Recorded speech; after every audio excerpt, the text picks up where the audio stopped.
এক বৃষ্টি ভেজা বিকেলে রাস্তার পাশে দাঁড়িয়ে আছে রাফি। 22 বছরের এক তরুণ, চোখে বিরক্তি, হতাশা, রাগ, মনে শুধু একটাই কথা, জীবনটা কি কখনো ঠিক হবে না? ঠিক তখন পাশের মসজিদ থেকে বের হন এক হুজুর। মৃদু হাসি দিয়ে রাফির দিকে তাকিয়ে বলল, বাবা, এত চিন্তায় কেন? রাফি মাথা নিচু করে, হুজুর, চেষ্টা করি, তবু সব ভেঙে পড়ে। আল্লাহ কি আমাকে ভুলে গেছেন? হুজুর তার কাঁধে হাত রাখলেন। আল্লাহ কাউকে ভুলে যান না, কিন্তু আমরা ভুলে যাই সুখ আল্লাহর দিকে ফিরে যাওয়ার সাথেই আসে। তিনি আরো বলেন, তুমি রাস্তায় দাঁড়িয়ে সমাধান খুঁজছো, আর সমাধান তোমাকে ডাকছে মসজিদের ভেতর থেকে। একবার এসে দাঁড়াও সামনে, দেখবে পথ সহজ হয়ে যাবে। বৃষ্টির শব্দের মাঝে রাফি প্রথমবারের মতো মসজিদে ঢোকে।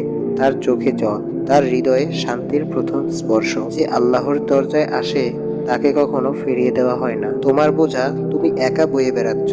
একবার আল্লাহকে বলো,